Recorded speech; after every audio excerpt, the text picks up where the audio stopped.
For better understanding, have your books and notes with you as you watch this video lecture. So welcome to MGT 209. Let's start with the introduction to corporate governance.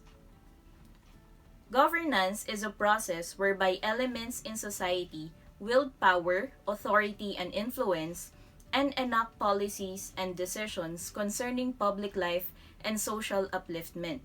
It is the process of decision-making and the process by which decisions are implemented or not implemented through the exercise of power or authority by leaders of the country and or organizations.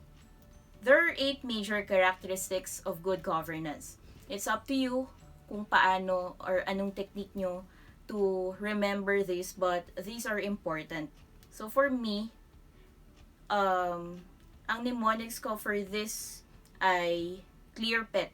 C for consensus-oriented, L for law, E for equity and inclusiveness, A for accountability, R for responsiveness, P for participation, E for effectiveness and efficiency, and T for transparency. So let's start with C, consensus-oriented. Ang concern ng company mo is kung ano yung best interest of the whole community. The organization has broad and long-term perspective on what is needed for sustainable human development. Example, di ba merong companies na nanghihingi ng customer reviews, nagpapasurvey sa customers, humingi ng suggestion, so yun. Kasi they are consensus-oriented. Second is the law or the rule of law. There must be impartial enforcement of legal frameworks. There must be full protection of human rights. Example, protection of the rights of all the employees, mapalalaki or babae, maparegular or probationary or other classifications. Third, E, equity and inclusiveness. There must be opportunities for everyone. Example, kailangan yung employees meron silang opportunity regardless kung ano yung position nila sa organization. Fourth is A, accountability. This is to everyone who may be affected by its decisions or actions. So later on, madi-discuss natin kung anong groups of people yung pwedeng ma-affect ng decision, ng action ng isang company. R for responsiveness. Serving the needs of all stakeholders within a reasonable time frame. So take note of the phrase, within a reasonable time frame. Isang example ng stakeholder ay ang external auditor. Sila yung mga nag-audit na from other firms, like SGV, Isa Di Pana, and others. So as you know, may deadline ng pag-submit ng financial statements ng isang company kasi kailangan nilang mahabol yung deadline for filing ng ITR na April 15. So, kailangan yung management ng isang company ay responsive sa kung anumang hingiin sa kanila ng auditors. Sixth is P, participation. Informed and organized, and there must be freedom of association and expression. This could be associated to law and inclusiveness. Example ng pag-exercise ng freedom of association sa isang company ay yung pagbuo or pag-join ng employees sa isang union, labor union, na siyang mag-voice out ng rights nila as far as their employment is concerned. Seventh is E, effectiveness and efficiency. Meeting the needs of the society and making the best use of resources. For example, may isang online shop and na-reach na yung target number of items to be sold niya for the month of September 2020. Kasi madami siyang na-reach na potential buyers as a result of investing or paying for advertisements at saka promotion boosts. Masasabi ba natin na effective yun? Masasabi ba natin na efficient yun? To differentiate, remember that efficiency is doing things right, whereas effectiveness is doing the right things. So, yung naging move ng online shop dun sa example natin, pwedeng effective siya Kasi right thing naman talaga to invest on advertisement, on promotions. Pero pwedeng hindi siya efficient kung halimbawa, maliit lang yung shop mo tapos ang laki ng nagastos mo for advertisements. So, ibig sabihin, hindi ka naging efficient kung sobra-sobrang resources yung na-consume mo. 8th characteristic is transparency. Freely available and directly accessible information. There must also be enough information in easily understandable forms and media. For a good relationship, kailangan transparent kayo sa isa't isa. You should communicate. Otherwise, mami-misunderstand nyo palagi yung actions and or inactions ng isa. Same goes with companies and organizations. Kailangan ng transparency. For example, yung JPIA and JPAMA, kailangan na didisclose sa students yung pinupuntahan ng funds na nako-collect. May mga proposed activities and accomplishment reports.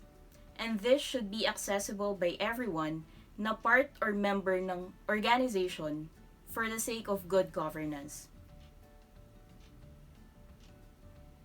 So we now go to our subject proper, which is corporate governance. It is a system of rules, practices, and processes by which business corporations are directed and controlled. It greatly contributes to financial market stability and economic growth. So you may ask, bakit ba kailangan ng corporate governance? So again, think of your organizations. Imagine what would happen kung walang nagli-lead sa JPIA, sa JPAMA. Sino mag-organize and magpa-plan ng activities? Do you expect that all students would initiate? And if so, there would surely be chaos. Kaya kailangan ng governance. In the corporate world, the purposes of corporate governance are, first, to facilitate effective, entrepreneurial, and prudent management that can deliver long-term success of the company. Second, to enhance shareholders' value and protect the interests of other stakeholders by improving the corporate performance and accountability. There are 4 basic objectives of corporate governance. FIST, F-I-S-T. F, fair and equitable treatment of shareholders. I, increase shareholders' wealth.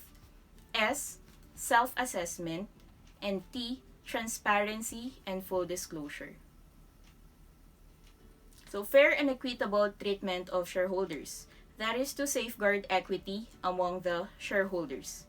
So, di ba merong mga common shares, preferred shares, redeemable shares, etc. Although may differences sa rights nila as shareholders, aim ng corporate governance na i-safeguard yung holdings and rights nila equally.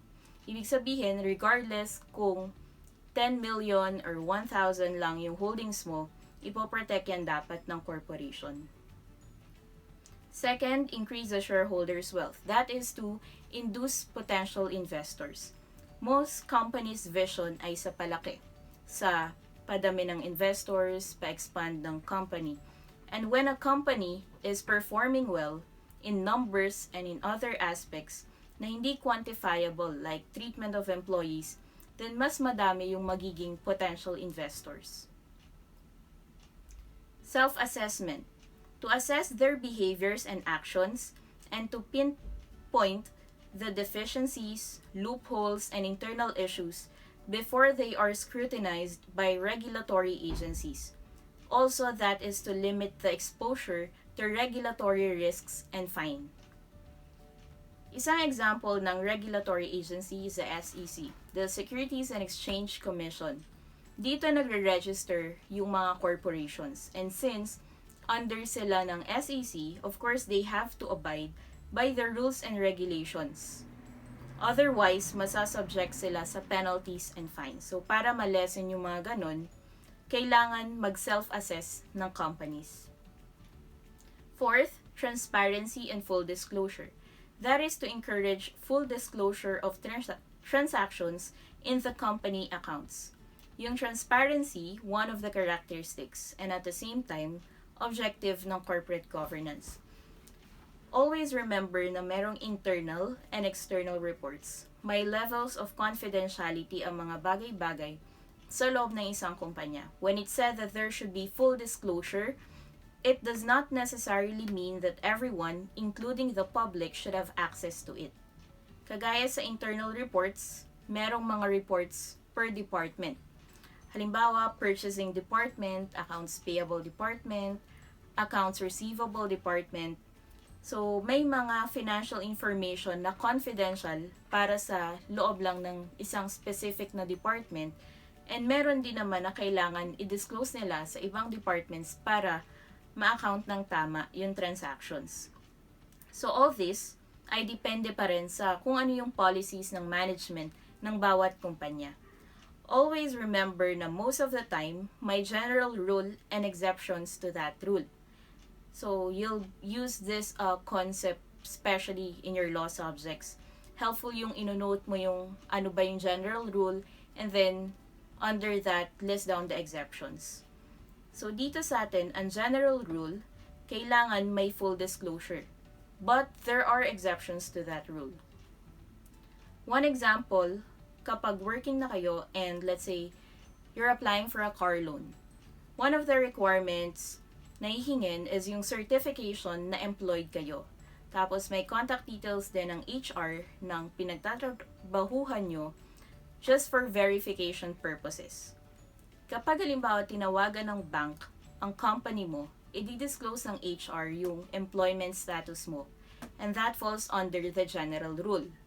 However, there are cases na covered ng confidentiality agreement ang disclosure ng kung magkano ang sweldo mo. And in that case naman, nafo-fall siya under the exception. So, hindi all of the time ay kailangan may full disclosure. Next is the basic principle. Basic principles of good and effective corporate governance. So, CAT. C-A-T. C for corporate control, A for accountability, T for transparency and full disclosure. Corporate control exists if the board is doing the right thing. How can we know kung ano yung right thing? Kailangan natin i-note dito yung policies and laws na nag-govern sa isang company. And sa case ng corporations, nasa Articles of Incorporation and Company Policies yung duties and responsibilities ng Board of Directors. It's important to always have your legal basis. Hindi pwedeng i-judge mo na the board is not doing the right thing if wala ka namang basihan ng kung ano ba yung dapat nilang ginagawa. Second is A, accountability. If the board is taking responsibility. So para madaling ma-pinpoint who should be held responsible when a certain situation arise, una pa lang kailangan clear na kung ano ang role ng bawat group. Third is T, transparency and full disclosure. If the board is telling what is going on. Basic example ng full disclosure is yung integrity sa financial reports. Walang ghost accounts, hindi minamanipulate ang numbers just for the sake of attracting investors, hindi nag-overstate, hindi nag-understate. Ayun. So we now go to Chapter 2, Corporate Governance, Responsibilities, and Accountabilities. Note that there are no absolute rules which must be adopted by all organizations. There is no simple universal formula for good governance. Principles and approaches must be tailored to the specific needs of an organization at a given point in time. The essence of good corporate governance is to allow the board and the management the freedom to drive their organization forward and to exercise that freedom within a framework of effective accountability. A stakeholder is anyone who can be influenced, whether directly or indirectly, by the actions of the company. So, stakeholder, anyone who holds stake, anyone na merong interest dun sa company. Then the management, it is the party primarily responsible for the accuracy and completeness of an organization's financial statements. So, sa kanila hinihingi ng auditors yung mga kailangan nila for the auditing of financial statements. Then, the parties involved in corporate governance. So, as stated in your book, there are 8 parties na involved. And yung mnemonics ko for this ay ramen ibs. R for regulators. A for audit committees of the BOD or the Board of Directors. M for management. E for external auditors. N for non-executive or independent directors. I for internal auditors. B for Board of Directors or BOD. S for shareholders. So, the regulators. 2 of the enumerated regulators in your book are the BOA, the Board of Accountancy, and the SEC, the Securities and Exchange Commission. So, the BOA sets accounting and auditing standards, dictating the underlying financial reporting and auditing concepts. So, sila yung nagsiset ng mga PAS, the Philippine Auditing Standards, yung PFRS, the Philippine Financial Reporting Standards. They also set the expectations of the audit quality and accounting quality. So, please take note of the specific activities na nandun sa table sa book under each party. So, hindi ko naman sila ipapa-enumerate, pero I might ask in your quizzes or in your exams kung aling party yung responsible for them. Because it's important that you know kahit hindi yung specific na duties and responsibilities ng bawat party. So, the key here is to understand kung ano yung broad na roles nila. Tapos, kaya nyo nang sagutin kung ano yung specific activities. For the second regulatory agency, the SEC, it ensures the accuracy, timeliness, and fairness of public reporting of financial and other information for public companies. Audit Committee, they provide oversight of the internal and external audit function and the process of preparing the annual financial statements as well as public reports on internal control. So more of these madidiscuss natin sa chapters 3 and 4. The management, it is in charge of the operations and accountability. It provides accurate and timely reports to shareholders and other stakeholders. External auditors, they perform audits of company financial statements to ensure that the statements are free of material misstatements, including misstatements that may be due to fraud. More of these also ay madidiscuss nyo when you take auditing theory and problems.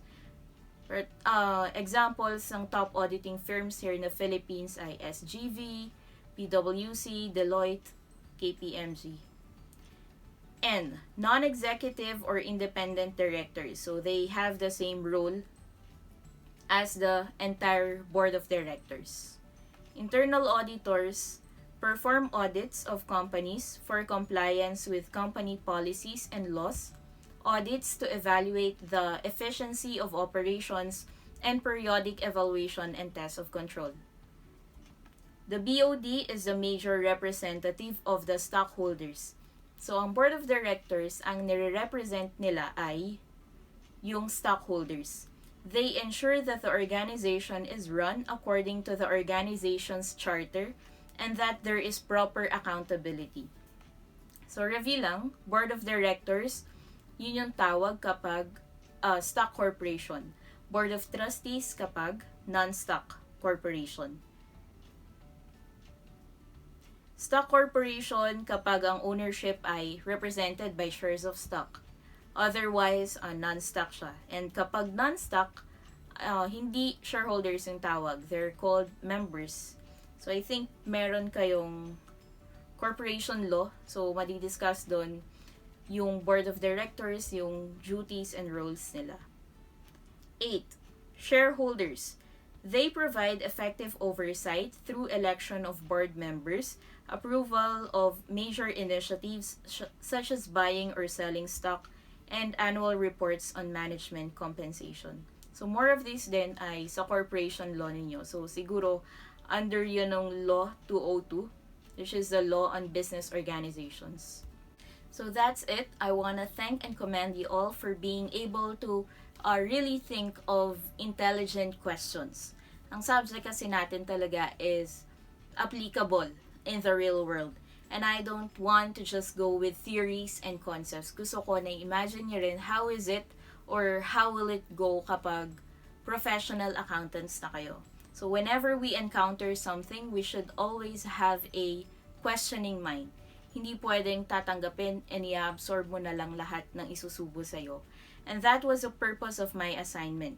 I wanted you to think critically, and hopefully we can answer all your questions or most of your questions as we go along our discussions and classes on corporate governance. So thank you.